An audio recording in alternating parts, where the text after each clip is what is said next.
જય હિન્દ વિદ્યાર્થી મિત્રો, પીએસઆઈની પરીક્ષા 19 તારીખે લેવાની છે અને તમને એવું થતું હશે કે સર પરીક્ષા 19 તારીખે છે અને હું આ શું લઈને આવ્યો છું.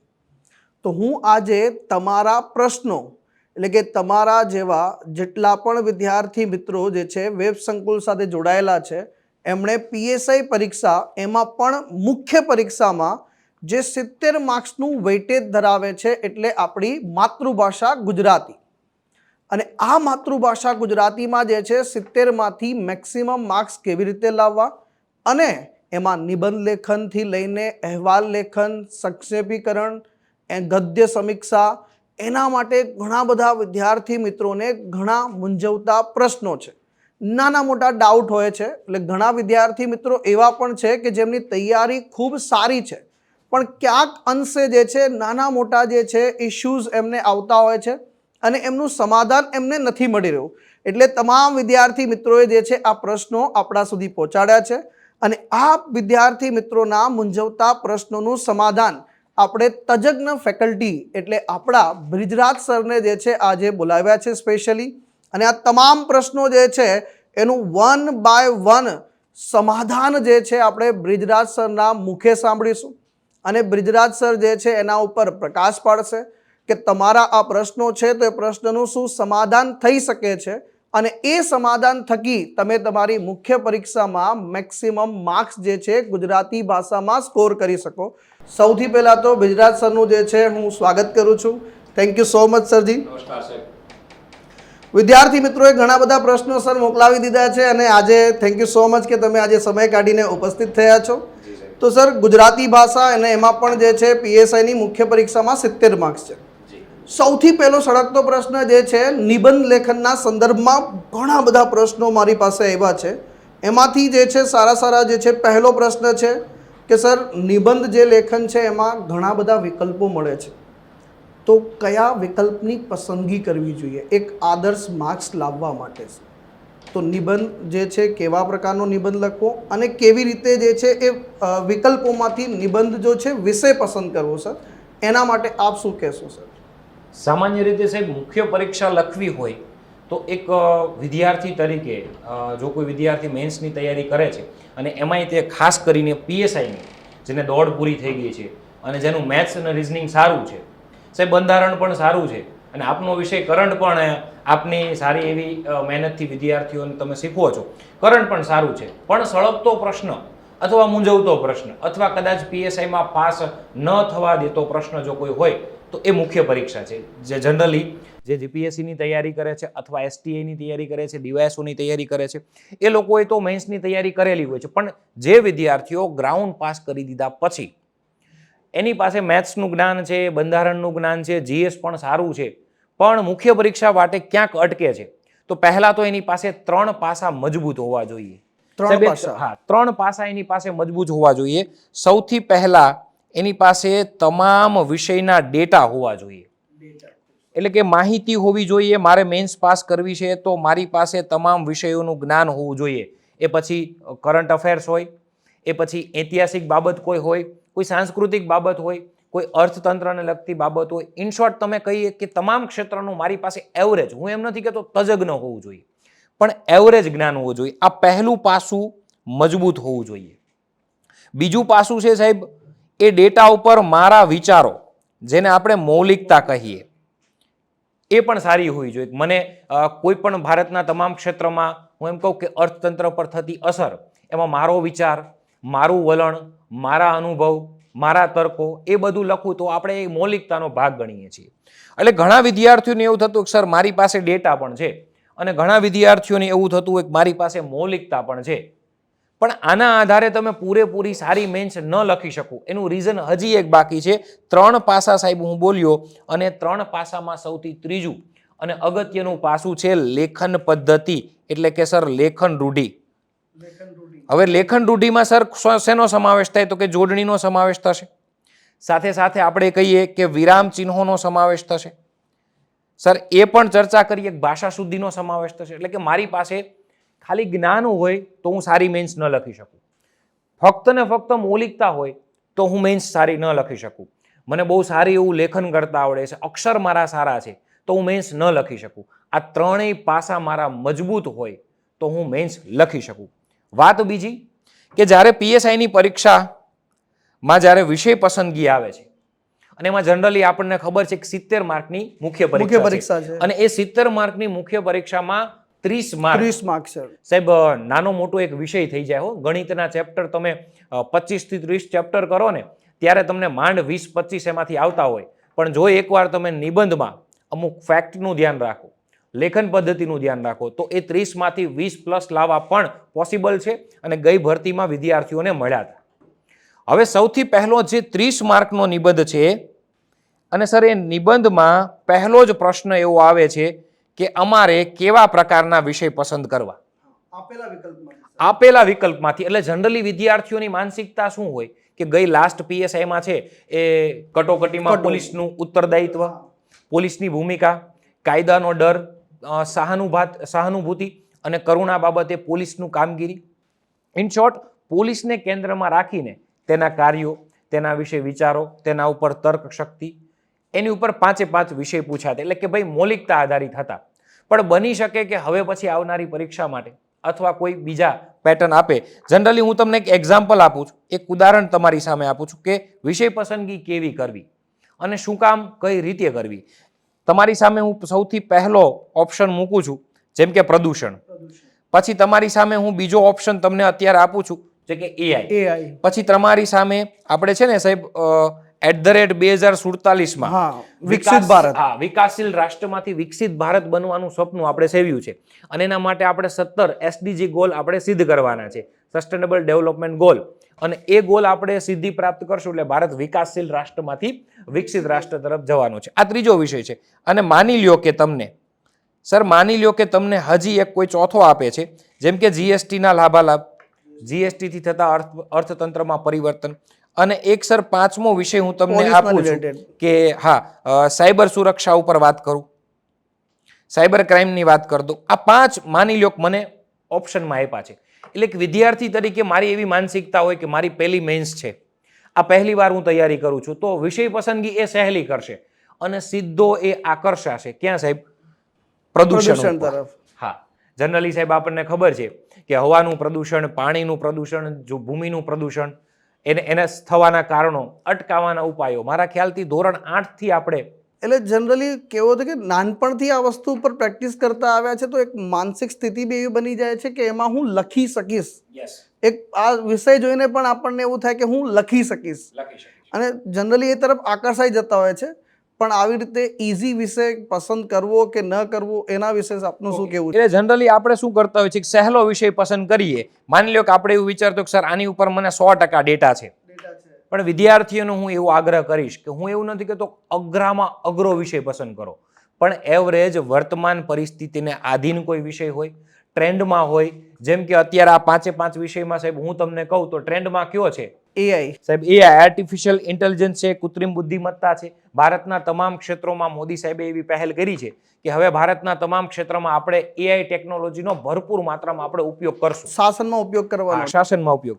તો આ નિબંધ ઉપર મને 60% જ ડેટા આવડે છે. તો આગ્રહ મારો વિદ્યાર્થીને એવો છે કે વિષય પસંદગી તમારે થોડીક કેવી કરવી? અઘરી કરવી. વિષય પસંદગી તમારે અઘરી કરવી જેનાથી તમને માર્ક સારા મળે.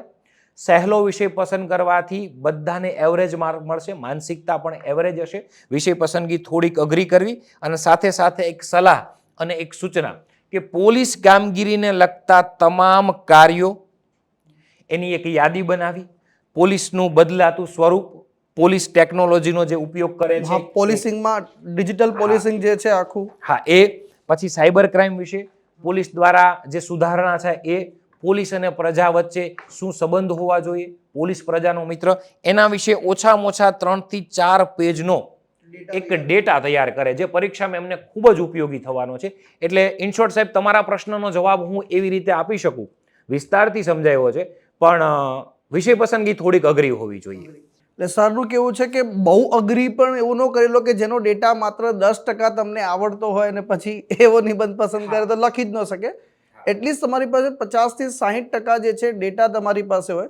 બહુ ઇઝી વિષય પકડવાથી શું થાય છે, લોટરી સિસ્ટમ લાગે ને પછી લોટરીની જેમ માર્ક્સ મળે. એનાથી જરૂરી છે કે આપણે એવો વિષય પસંદ કરીએ કે જેમાં પેપર સેટર મજબૂર થાય તમારો એસે જોવા માટે, અને એ જે છે બહુ સારી રીતે તમારો એસે જોશે તો માર્ક્સ બી સારી રીતે તમને જે છે પ્રદાન કરશે.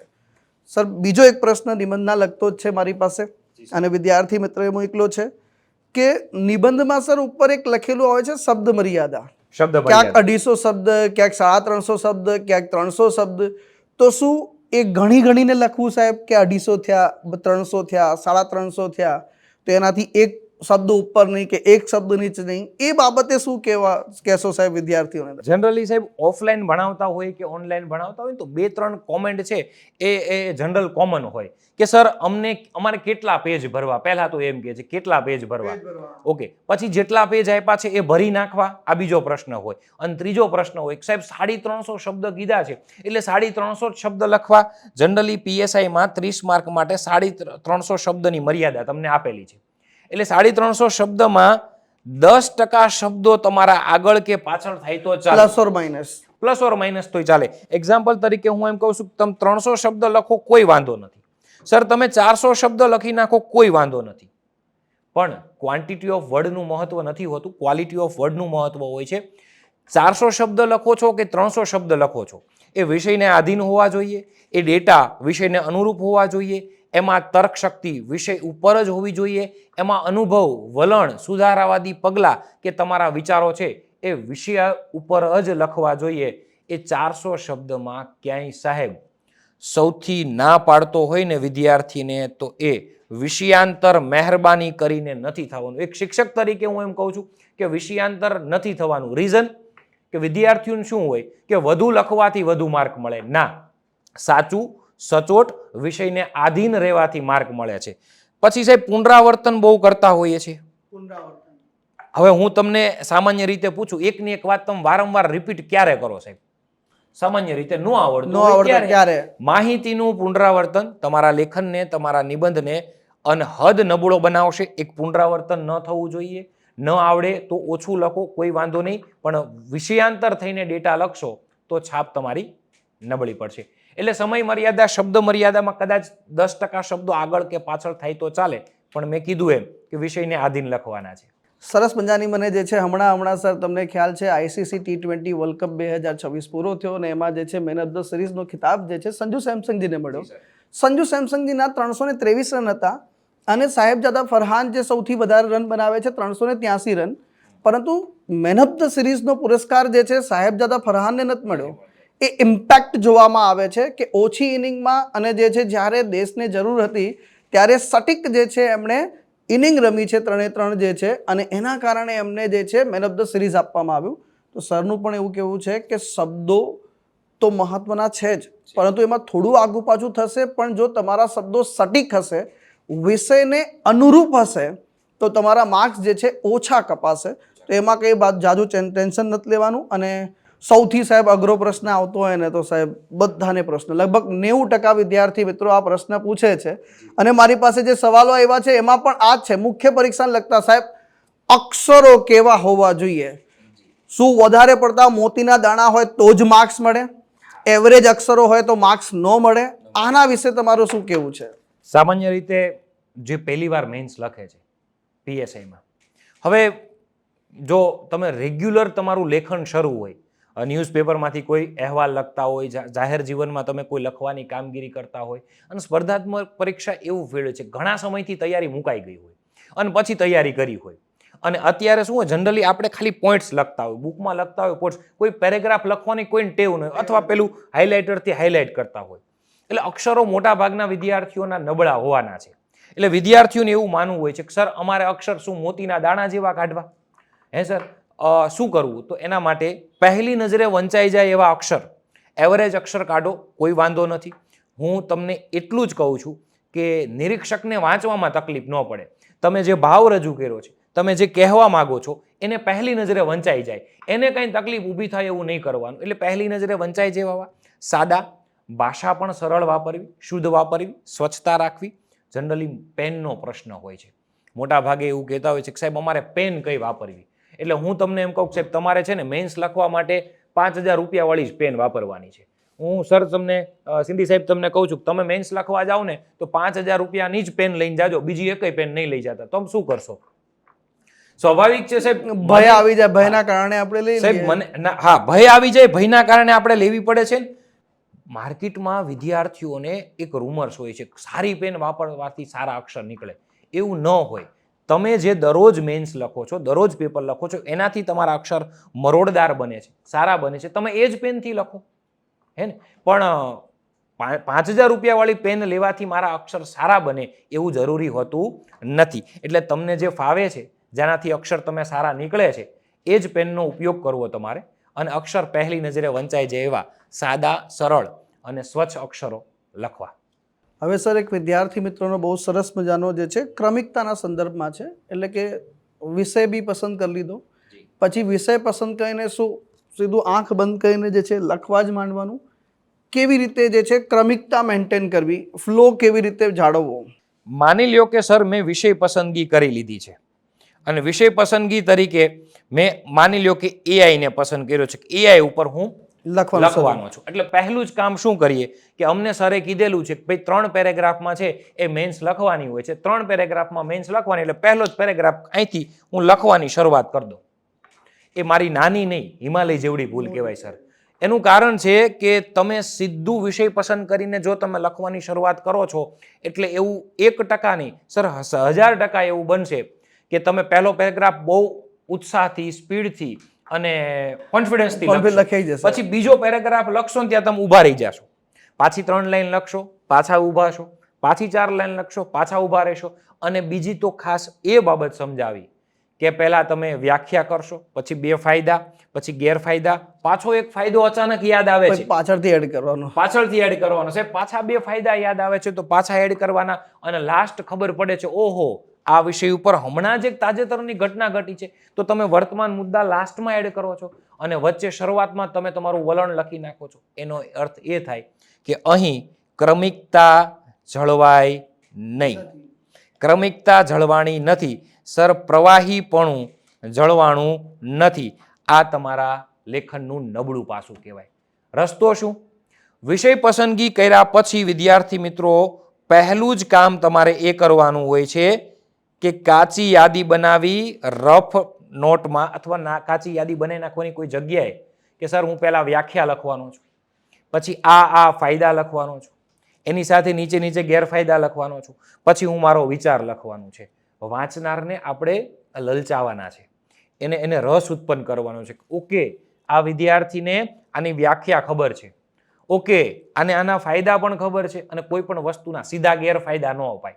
આ એક સિક્કાની 2 બાજુ હોય છે કે જેના એક સિક્કાની 2 બાજુ એટલે જેના ફાયદા એના ગેરફાયદા પણ હોય છે, પણ હંમેશા પહેલા ફાયદા, ત્યારબાદ એના પડકારો અથવા ગેરફાયદા, અને ત્યારબાદ તમારો વિચાર. આ ક્રમ જાળવશો તો 100% છે એ તમારા લેખનમાં ક્રમિકતા પણ આવશે અને પ્રવાહીપણું આવશે. વિષય પસંદ કર્યા બાદ વિદ્યાર્થીઓએ ફરજિયાત 5 કે 7 મિનિટ ભલે એનામાં જાય, પણ કાચી યાદી બનાવીને જ નિબંધ લખવાની શરૂઆત કરવાની.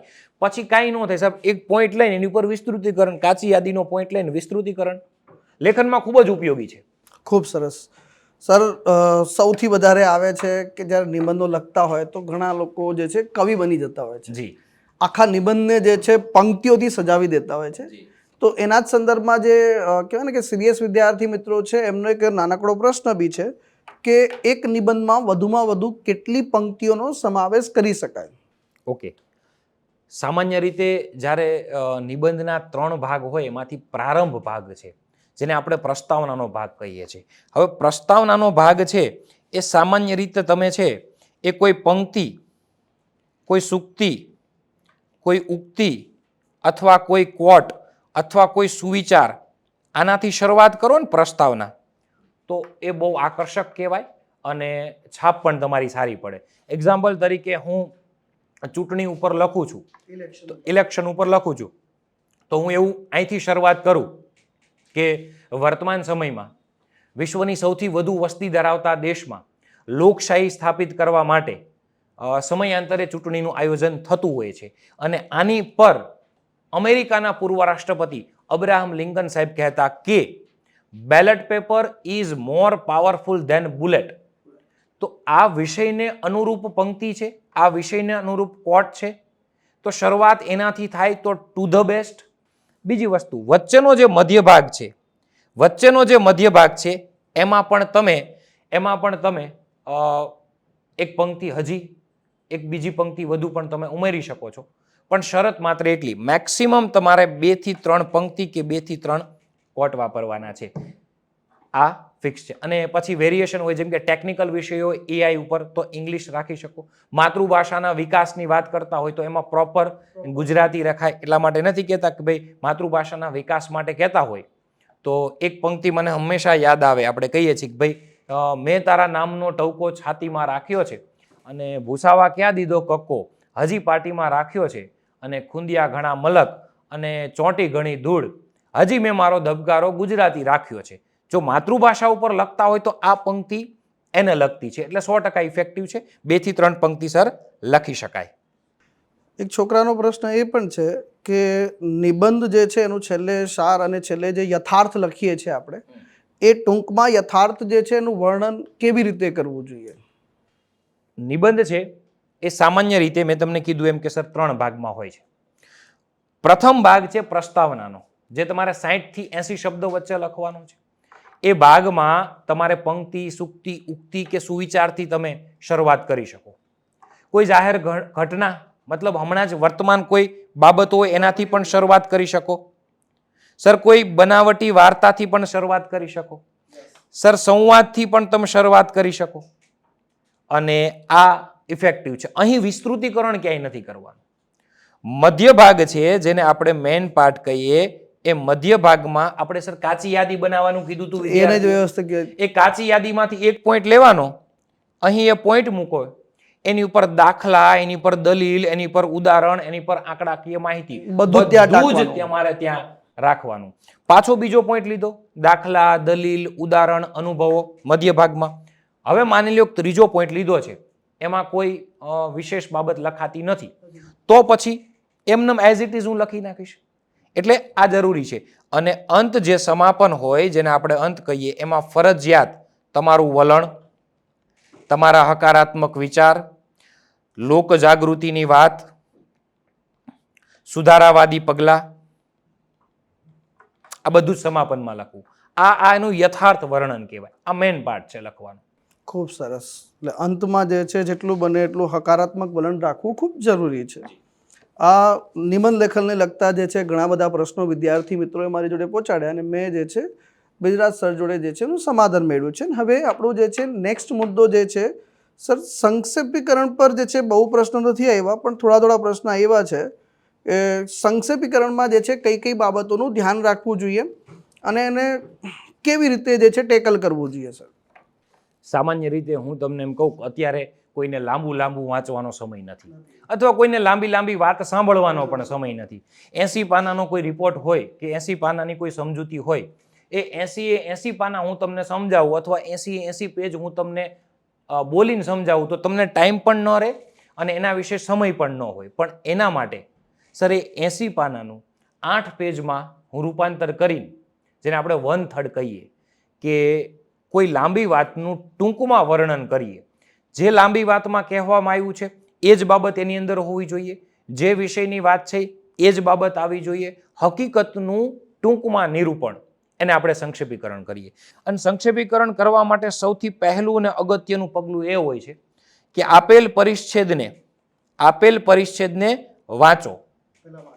જનરલી શું કરતા હોય છે, વિદ્યાર્થીઓ વાંચવામાં ઉતાવળ કરતા હોય છે અને ફટાફટ વાંચી જાય છે. હવે ફટાફટ સર વાંચી જાય એટલે પ્રશ્ન એ થાય કે મુખ્ય વિષય વસ્તુ એને સમજાય ખરી અને ન પણ સમજાય. એટલા માટે શાંતિથી, ધીરજથી, ખંતથી, જ્યાં સુધી તમને એનો મુખ્ય વિચાર નથી સમજાતો, શીર્ષક કેન્દ્રમાં નથી આવતું, ત્યાં સુધી એને વાંચો. જનરલી 3જી વાર વાંચવાની જરૂર પડે તો પણ વાંચવું. પછી બીજું સ્ટેપ એનું હોય કે સમાનાર્થી શબ્દો નથી લખવાના, જેની બાજુમાં હું ક્રોસ કરું એ નથી લખવાના. સર સમાનાર્થી બાબત નથી લખવાની, કહેવત નથી લખવાની. જો કહેવત ન લખવાની હોય તો કહેવતની સમજૂતી પણ ન લખવાની, એને લગતા ઉદાહરણો પણ ન લખવાના હોય. ઓકે સર, રૂઢિપ્રયોગ નથી લખવાના, તો રૂઢિપ્રયોગની સમજૂતી પણ નથી લખવાની, વિશેષણો કે ક્રિયા વિશેષણો પણ નથી લખવાના, મહાભારત કે રામાયણના કોઈ ઉદાહરણો હોય એ પણ નથી લખવાના, ખ્યાતનામ પુસ્તકોના ઉદાહરણો હોય એ પણ નથી લખવાના, કોઈ સલાહ આપેલી હોય તો નથી લખવાની, કોઈ ઉપદેશ આપ્યા હોય તો સર નથી લખવાના. ઇન શોર્ટ, વિશેષણ નહીં, સમાનાર્થી નહીં, સમાનાર્થી શબ્દો નહીં, કહેવત નહીં, કહેવતની સમજૂતી નહીં, એના ઉદાહરણો પણ નહીં. આ બીજું સ્ટેપ સૌથી અગત્યનું હોય છે. હવે સર બીજા સ્ટેપનું આ પ્રોસેસ કર્યા બાદ પાછળ જે લખાણ તમારી પાસે વધે છે, પાછળ જે લખાણ વધે છે એનું વર્ણન તમારે કેમ કરવાનું? તો કે સર માની લો કે બીજું સ્ટેપ આપણે અમલમાં તો લાવી દીધું કે સમાનાર્થી શબ્દો છે, કહેવત છે, એ બધાને દૂર તો કરી દીધું. પછી જે લખાણ પાછળ વધે છે એને સંયુક્ત વાક્ય રચનાથી, એટલે આપણે જેને સંયોજકનો ઉપયોગ કરીને, સંયુક્ત વાક્ય રચનામાં સંયોજકોનો ઉપયોગ કરીને જોડીને લખવાનું. આ લખાણ છે એ હજી ટૂંકમાં થશે. અને છે, ઉપરાંત છે, તેમજ છે, તથા છે, તદુપરાંત છે. ઇન શોર્ટ ભેગું કરીને લખવાનું. અને ચોથું સ્ટેપ હોય છે શીર્ષકનું. આવશે સૌથી છેલ્લે, લખાશે સૌથી ઉપર. અને હું તમને એમ કહું, જનરલી શીર્ષક છે એ ટૂંકું, સરળ, સહજ અને વાંચતાની સાથે કૃતિમાં પ્રવેશ કરવાનું મન થાય ને એવું હોવું જોઈએ. હું તમને 2 શીર્ષક સાહેબ આપું, તમને મજા છે એ નાના શીર્ષકમાં જ આવશે, મને કહેજો. હું તમને એમ કહું કે 19મી સદીની માનવીની એક કરુણાંતિકા, અને બીજું એવું બોલું કે માનવીની ભવાઈ. શેમાં મજા આવી? માનવીની ભવાઈ. આ તો શીર્ષક હંમેશા ટૂંકું, સરળ અને વાંચતાની સાથે કૃતિમાં પ્રવેશ કરવાનું મન થાય એવું હોવું જોઈએ. આ મેં સંક્ષેપીકરણનું વિદ્યાર્થી મિત્રોને યથાર્થ નિરૂપણ કરી દીધું. ખૂબ સરસ સર. અને ત્યાર પછી જે છે નેક્સ્ટ પ્રશ્નો અહેવાલ લેખનના સંદર્ભમાં છે. અને અહેવાલ લેખનના સંદર્ભમાં જે છે પહેલો પ્રશ્ન તો એ છે કે સર અમે ગયા એક્ઝામમાં બેઠા છે, જે અહેવાલ લેખન અમને પૂછ્યો છે એના વિશે અમને ખ્યાલ ન હોય તો? આ દરેક વિદ્યાર્થીઓનો પ્રશ્ન હોય છે કે સર અમને કચ્છના રણની મુલાકાતનો અહેવાલ પૂછ્યો છે પણ અમે ત્યાં ગયા જ નથી ગયા. સર શું આપણે પરીક્ષામાં ત્યાં એમ કહેશું કે અમને ખબર નથી, અમે ગયા નથી, અમે લખવાના નથી? તો કદાચ નિરીક્ષક નીચે એમ કહી દે કે હો કઈ વાંધો નહીં, ન લખતા, માર્ક નહીં મળે. તો એના માટે અત્યારથી અહેવાલ એટલે ભૂતકાળની ઘટના હોય, કોઈ મુલાકાત હોય, કોઈ પ્રસંગ હોય કે કોઈ કાર્યક્રમ હોય, એનું યથાતથ નિરૂપણ તમે ક્રમમાં કરો એટલે અહેવાલ કહેવાય. અને અહેવાલ લખવા માટે તમારે અત્યારથી જ સાંસ્કૃતિક સ્થળોના ડેટા, જેમ કે ગુજરાતમાં આપણી 4 વર્લ્ડ હેરિટેજ સાઇટ છે એના વિશેની સમજૂતી, ઉપરાંત તમે એવું કહી શકો કે હમણાં વિકસેલા તાજેતરમાં કોઈ પ્રવાસન સ્થળો, સરકાર દ્વારા સમયાંતરે થતા સરકારી કાર્યક્રમો છે, એ સાથે પોલીસ સાયબર ક્રાઇમ ઓફિસની મુલાકાત, પોલીસ કમિશનર ઓફિસની મુલાકાત, હે ને, આપણી જિલ્લા આઈટી સેલની મુલાકાત, આ બધાના મુલાકાતના ડેટા તમારે નોંધ રાખવા પડશે. કેમ કે બની શકે કે તમને પરીક્ષામાં એ અહેવાલ પૂછાશે, એ સમયે તમે ત્યાં ન પણ ગયા હોય તો એ સમયે તમારી કોઈ દલીલ નહીં ચાલે, તમારે લખવું જ પડશે, ફ્લોમાં લખવું પડશે, પણ યથાતથ વર્ણન કરવાનું હોય છે. સરસ. અને એક બીજો પ્રશ્ન છે કે સાહેબ અહેવાલ લેખનના વિશે થોડીક માહિતી અમને આપી દો, અને અહેવાલ લેખનમાં કઈ કઈ બાબતોનું ધ્યાન રાખવું? જનરલી અહેવાલ લેખનમાં પહેલા ઉપર શીર્ષક હોય, શીર્ષકને બને તો થોડુંક આકર્ષક બનાવવું. અહીં જમણી બાજુ સ્થળ હશે, સાથે સાથે સમય હોય. શીર્ષકને આકર્ષક બનાવવાનું એટલા માટે કહું છું, હું તમને એમ કહું કે ઉપર હું એમ પણ લખી શકું કે કચ્છના રણની મુલાકાત, કચ્છના રણની મુલાકાત એવું પણ લખી શકું. પણ એની જગ્યાએ હું થોડુંક આવું કહું કે આંખોની મિજબાની કચ્છનું સફેદ રણ, તો શીર્ષક થોડુંક આકર્ષક થયું. સ્થળ ત્યાં કચ્છ ભુજ લખશું, અને સમય જે દિવસે તમે અહેવાલ લખો છો એ તારીખ અહીં લખવાની છે, કે જે દિવસે તમે અહેવાલ લખો છો એ તારીખ તમારે અહીં લખવી ફરજિયાત.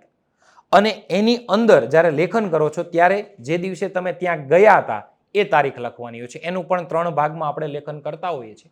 પ્રસ્તાવના હોય છે, મધ્ય ભાગ હોય છે અને અંત હોય છે. તો આ જે વિદ્યાર્થી મિત્રોનો પ્રશ્ન છે કે આ પત્ર લેખન, અહેવાલ લેખન, એના માટે જે છે એક સંપૂર્ણ મેગા લેક્ચર વેબ સંકુલની ઓફિશિયલ યુટ્યુબ ચેનલ પર અપલોડ કરવામાં આવ્યો છે, જેમાં બ્રિજરાજ સરે પોતે લગભગ 8-9 કલાકમાં જે છે સંપૂર્ણ તમારા 70 માર્ક્સ માટે જે છે બધી જ બાબતોને ટુ ધ પોઈન્ટ દરેક બાબતને જે છે ડિટેલમાં સમજાવી છે. જો તમે ન જોયો હોય તો એ લેક્ચર ખાસ જોઈ લેજો.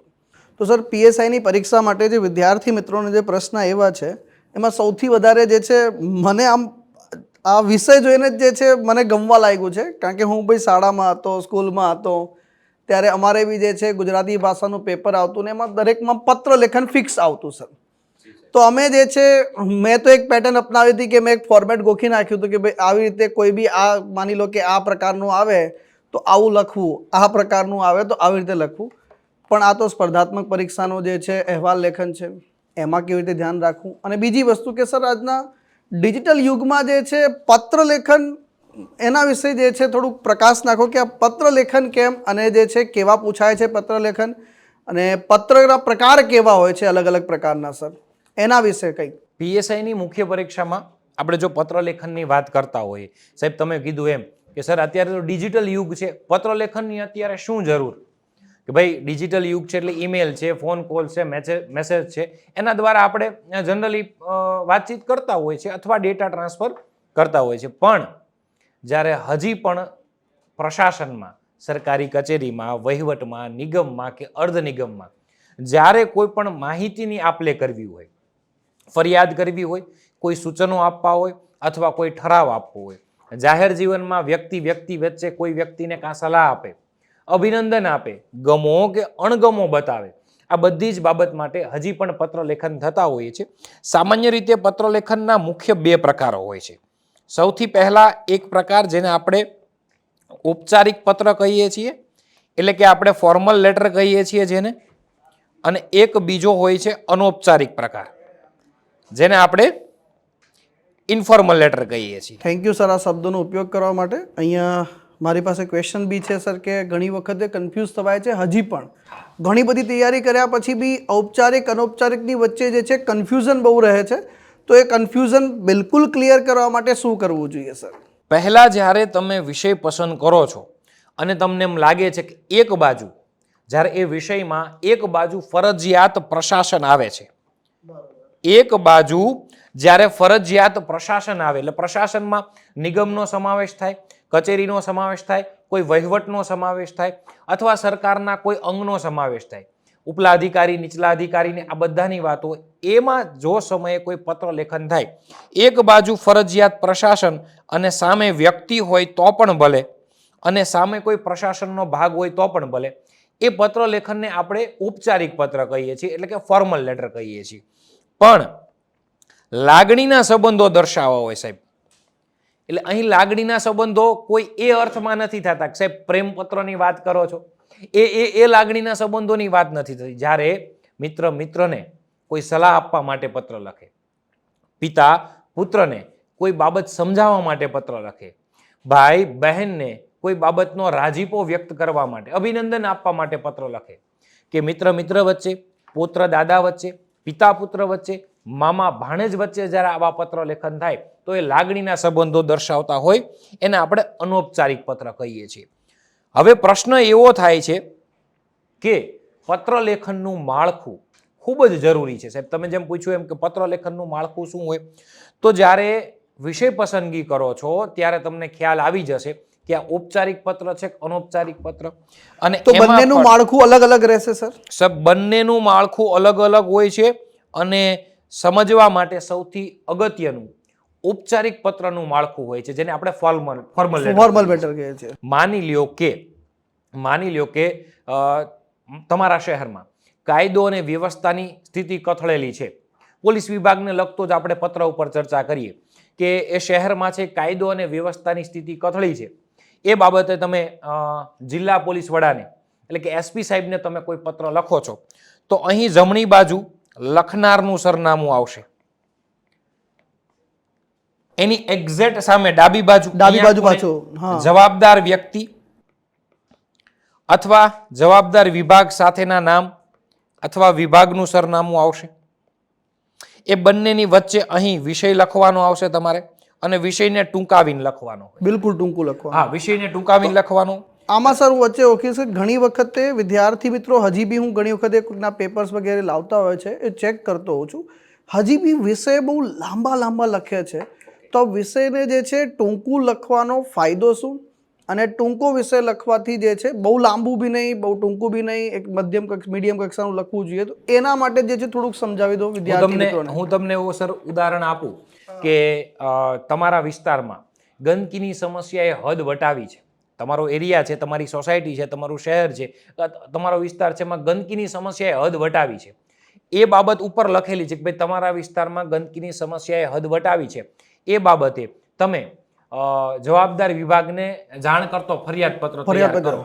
તો ખરેખર એ વિષય છે તમારો, ઉપર વિષય છે. પણ જ્યારે આપણે અહીં વિષય લખતા હોય ત્યારે એ વિષયને ફરજિયાત ટૂંકાવવો. ખાલી એટલું જ લખવાનું કે ગંદકી દૂર કરવા બાબત. ગંદકી દૂર કરવા બાબત.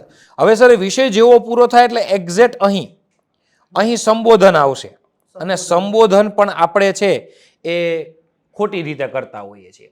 તો સાચી રીત એવી છે કે જો આપણાથી મોટા હોય અને અજાણ્યા હોય એને માનનીય સંબોધન થાય. આપણાથી મોટા હોય અને સગા હોય એને આપણે આદરણીય સંબોધન કહીએ છીએ. મમ્મી પપ્પા અને ગુરુને આપણે પરમ પૂજ્ય કહીએ છીએ. અને જેટલા આપણા સમવયસ્ક હોય ને, જેમ કે ભાઈ છે, બહેન છે, મિત્ર છે, એને પ્રિય મિત્ર, સ્નેહી મિત્ર, લાગણીસભર મિત્ર, સ્નેહસભર મિત્ર. તો પહેલા સંબોધન આવશે. સંબોધન પછી વિદ્યાર્થીઓ કોઈ ઉદ્બોધન નથી કરતા. ઉદ્બોધન એટલે આપણે તમે મને ફોન કરો તો પહેલા એમ કહો નમસ્કાર સાહેબ, ઓકે, પછી તમારે મને એમ ન કહેવાય, સીધું કામ ન કેમ છો, મજામાં, પહેલા વાતચીત શરૂ કરવી પડે આપણે. તો એને સંબોધન કહેવાય, ઉદ્બોધન. માનનીય સાહેબ શ્રી માની લ્યો તમે સંબોધન કરો છો, પછી એની નીચે સવિનય નમસ્કાર, જય હિન્દ. તમે સવારમાં કરંટમાં એના જેવું ને સર, સવારમાં તમે કરંટમાં જય હિન્દ વિદ્યાર્થી મિત્રો કયો છો એટલે એ તમારું વિદ્યાર્થીને સંબોધન છે. પછી તમે બીજું સેન્ટેન્સ આપશો કેમ છો, એ તમારું વિદ્યાર્થીને ઉદ્બોધન છે. તો સંબોધન પછી ઉદ્બોધન કરવું. 3 ભાગમાં સર લખાણ કરવું. 3 ભાગમાં? હા, પત્ર લેખન છે, ઔપચારિક પત્ર 3 ભાગમાં લખાણ. 3 ભાગમાં સાહેબ? યસ, એ પણ 3 ભાગ. લાંબુ નું થઈ જાય પછી? સામાન્ય રીતે આમાં છે એ લાંબી વાત ન કરવા, ટુ ધ પોઈન્ટ જ કરવાની હોય કે પહેલો પેરેગ્રાફ છે 2 લાઈનમાં વિષય પ્રવેશ, માત્ર ને માત્ર વિષય પ્રવેશ, કે શું વિષય છે તો કે અમારા વિસ્તારમાં ગંદકી દૂર કરવા બાબતે અગાઉ પણ આપના વિભાગને જાણ કરી હતી, પણ કોઈ યોગ્ય પગલાં ન ભરાતા ફરીવાર જાણ કરવાની ફરજ પડેલ છે. પછી જે તમારો પ્રશ્ન છે, જે તમારી ફરિયાદ છે, જે તમારા અભિનંદનની બાબત છે, એ બધી તમે મધ્ય ભાગમાં લખશો. બરોબર છે. અને છેલ્લે તમે જો ફરિયાદ હશે તો વહેલી તકે એને દૂર કરવા માટેની બાબત કહેશો. અભિનંદન હશે તો ભવિષ્યમાં પ્રગતિના સૂચનો, કોઈ સલાહ હશે તો આ બીજી વાર ભૂલ નહીં કરો, એ બાબત તમે લાસ્ટમાં લખશો. અહીંયા સર લિખિત અંગ આમ જ લખાય. આને અભિવાદન કહેવાય. આ ફરજિયાત અભિવાદન છે. અભિવાદન કરવું, ઉપર જે નામ લખ્યું છે એ મુજબ અભિવાદન કરવું. ઔપચારિક પત્ર હોય ને સાહેબ, એમાં બિડાણ આવે. બિડાણ આવે. અને બિડાણ એટલે તમે જો પત્ર કોઈ લખો છો તો એની અંદર કોઈ પ્રમાણપત્ર હોય, કોઈ સર્ટિફિકેટ હોય, અથવા કોઈ બીજી કોઈ એવા ડોક્યુમેન્ટ હોય, એ જોડવાને બિડાણ કહેવાય. એટલે બિડાણ એમાં કરો તો વધુ સારું. 100 વાતની એક વાત છે કે ભાઈ હું લખું છું કે મેં 12મું ધોરણ પાસ કરેલું છે, તો 12મા ધોરણ પાસ કરેલું સર્ટિફિકેટ મારે જોડી દેવું. યસ, તમે એમ કહો છો કે અમારા વિસ્તારમાં ગંદકીનો પ્રશ્ન છે, તો એના પ્રૂફ, ફોટોગ્રાફ્સ વગેરે જે છે એડ કરી દેવાના. પરફેક્ટ સાહેબ, ઓકે. અને બિડાણની નીચે નકલ રવાના આવશે. નકલ કોને કોને મોકલી રહ્યા છે? માની લ્યો કે આ તમે ફરિયાદ અરજી અગાઉ કરી હતી, આ બીજી વાર કરી છે, પણ કોઈ યોગ્ય પગલાં નથી ભરાતા, તો તમે ઉપલા અધિકારીને જાણ કરો કે આ પ્રશ્ન છે, અગાઉ પણ અમે જાણ કરી, આ વિભાગમાં કરેલું હતું, મેં પહેલા કરેલું હતું, પણ તો જ્યાંથી એ પ્રશ્નનું સોલ્યુશન નથી થતું તો ઉપરથી પ્રેશર કરશે, કરો ભાઈ, ધારાસભ્યને કરી દો, કોર્પોરેટરને કરો, આરોગ્ય મંત્રીને બધા નકલ રવાના કરો. તો આ ઔપચારિક પત્રનું માળખું કહેવાય કે સર અહીં પહેલા લખનારનું સરનામું, અહીં જવાબદાર વિભાગ કે વ્યક્તિનું સરનામું, સેન્ટરમાં વિષય, સરનામાની વચ્ચેથી સંબોધન, ઉદ્બોધન, પછી 3 ભાગમાં લખાણ, છેલ્લે ખૂણા પર અભિવાદન, એની એક્ઝેક્ટ સામે બિડાણ અને એની નીચે નકલ રવાના હોય છે. તો હવે પ્રશ્ન વિદ્યાર્થી મિત્રોને એવો થાય કે સર આટલું બધું ફોર્મેટ ઔપચારિક પત્રમાં માળખું મહત્વનું છે, કદાચ લેખન ઓછું થાય તો ચાલે. અનૌપચારિક પત્રમાં છે ને એ માળખું મહત્વનું નથી. અનૌપચારિક પત્રમાં લેખન મહત્વનું છે. કેમ કે અનૌપચારિક પત્રમાં અહીંયા ખાલી લખનારનું સરનામું, ડાબી બાજુ ખાલી પ્રતિ કરીને અથવા પ્રિય કરીને સંબોધન થશે, 3 પેરેગ્રાફમાં લેખન થશે અને લાસ્ટમાં અભિવાદન. અહીં માળખાના માર્ક ન હોય એટલે સ્વાભાવિક છે વિદ્યાર્થીઓને આ સહેલું પડતું હોય. આવો પ્રશ્ન હોય છે કે વિદ્યાર્થીઓને સર આ સહેલો પડે, પણ મારા ખ્યાલ પ્રમાણે આ સહેલો ન કહેવાય. આમાં જે 3 પેરેગ્રાફમાં જે ડેટા લખો ને એ જ અઘરા હોય છે.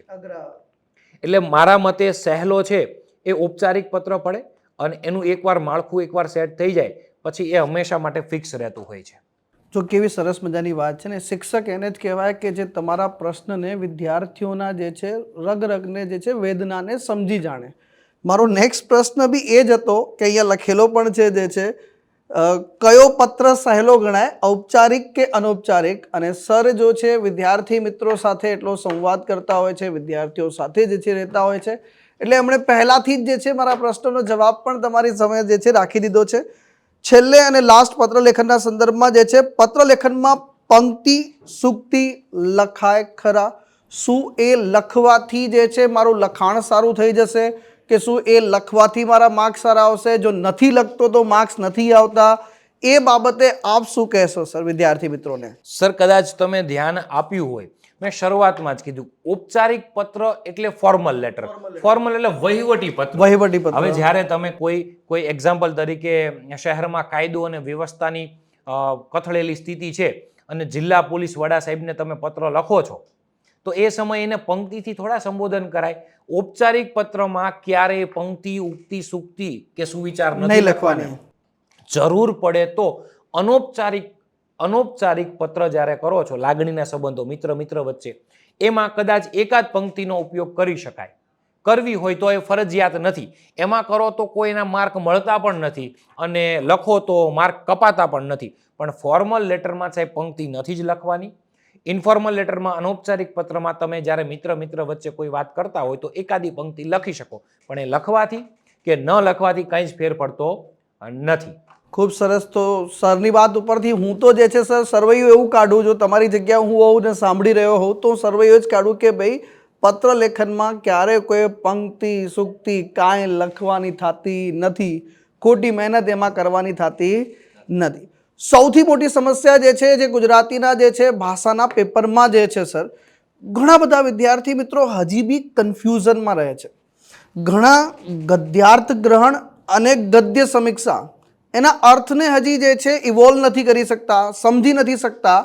તો એના માટે જે છે 2-3 વિદ્યાર્થી મિત્રો છે, કોઈકે પૂછ્યો ગદ્યાર્થ ગ્રહણ કોને કહેવાય, પછી પૂછ્યું છે ગદ્યાર્થ ગ્રહણ અને ગદ્ય સમીક્ષા એક જ છે, પછી ત્રીજો પ્રશ્ન મારી પાસે આવે કે શું બંને અલગ છે?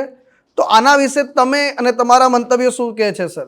સામાન્ય રીતે આપણને ખબર છે કે બદલાતી પરીક્ષા પદ્ધતિમાં પોલીસ કોન્સ્ટેબલ માટે 20 માર્કનું ગદ્ય અર્થ ગ્રહણ એટલે ગદ્યાર્થ ગ્રહણની વાત આપી છે, જે તમારે MCQ ટીક કરવાના છે, સીધા જવાબ શોધીને જવાબ ટીક કરવાના હોય છે.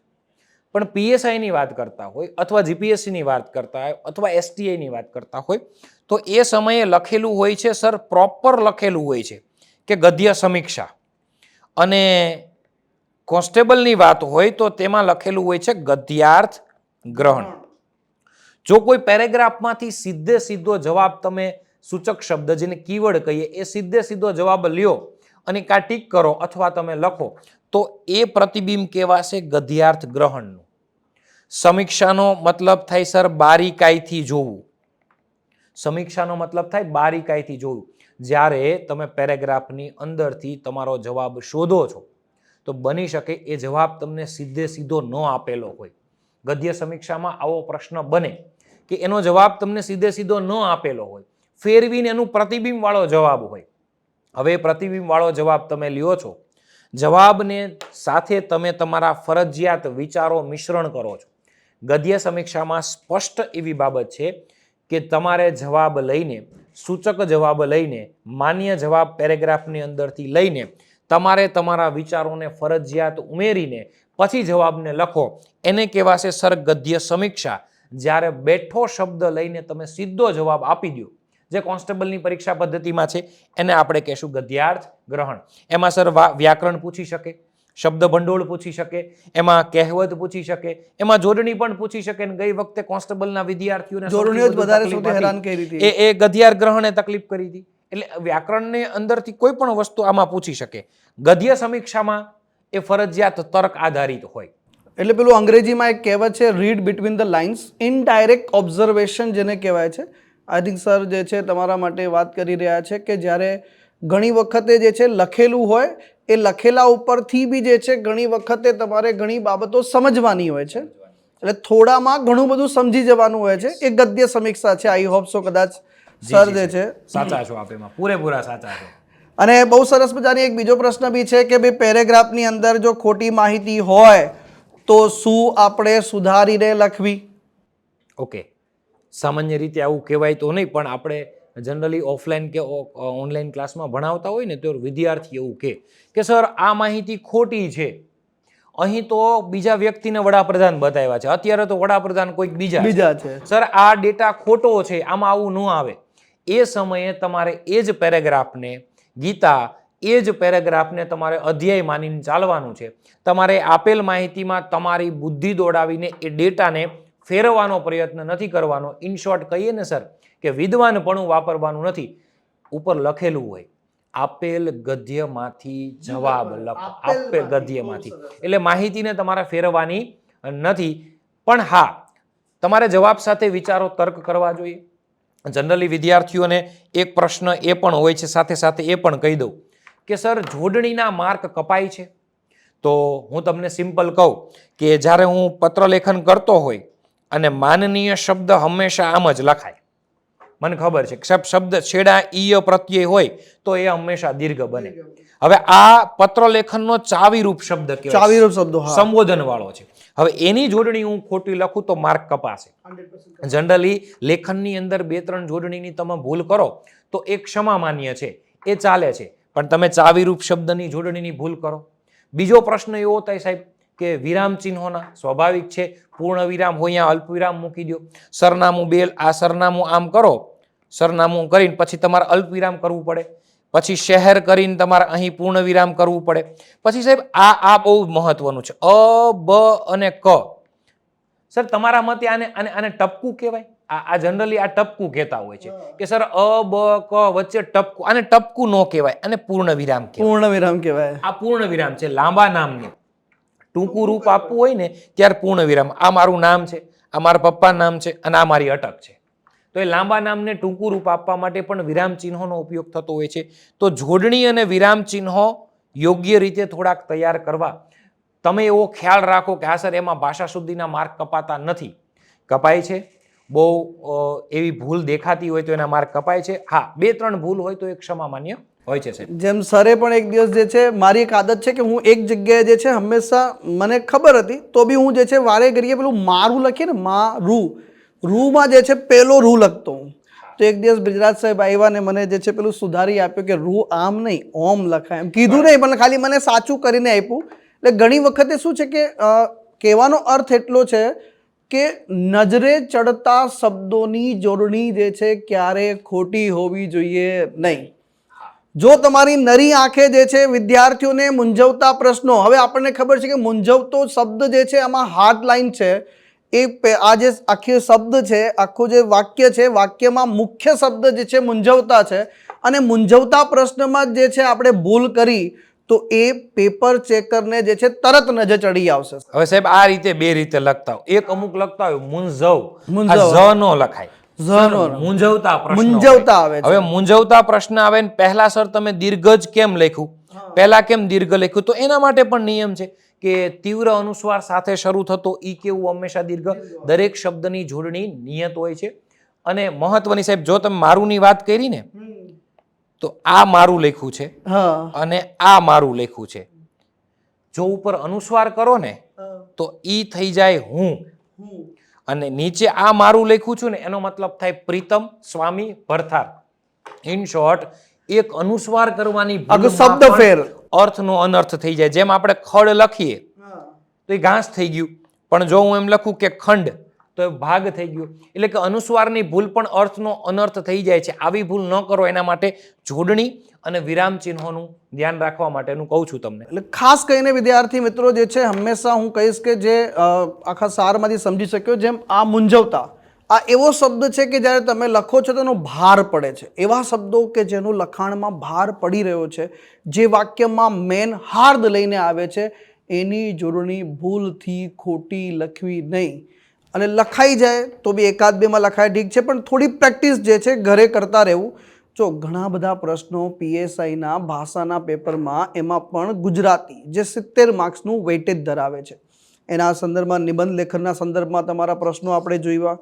સંક્ષેપીકરણ, અહેવાલ લેખન, પત્ર લેખન, ગદ્ય સમીક્ષા, ગદ્યાર્થ ગ્રહણ, આ બધાને લગતા જે છે પ્રશ્નોના જવાબો આપણે એક્સપર્ટ ફેકલ્ટી તજજ્ઞ વિષય નિષ્ણાંત એટલે કે બ્રિજરાજ સાહેબ જોડેથી મેળવવાનો પ્રયાસ કર્યો.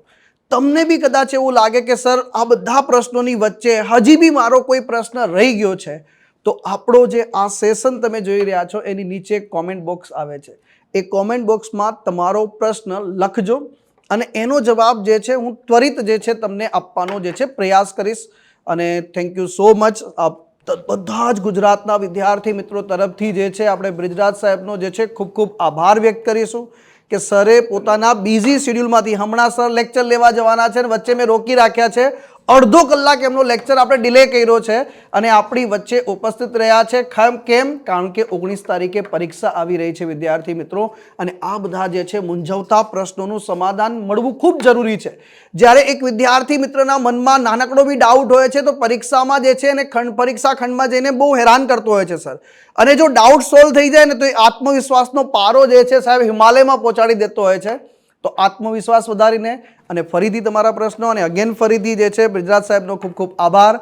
અને સર લાસ્ટમાં તમે વિદ્યાર્થી મિત્રોને શું કહેશો સર? સર લાસ્ટમાં તો એટલું જ કહીશ કે ભાઈ સામાન્ય રીતે કે કહેવાય છે કે ભાઈ તકલીફ આવે અને ચડાવ ઉતાર પણ જીવનમાં આવે અને તૈયારી કરવી જોઈએ, હે ને?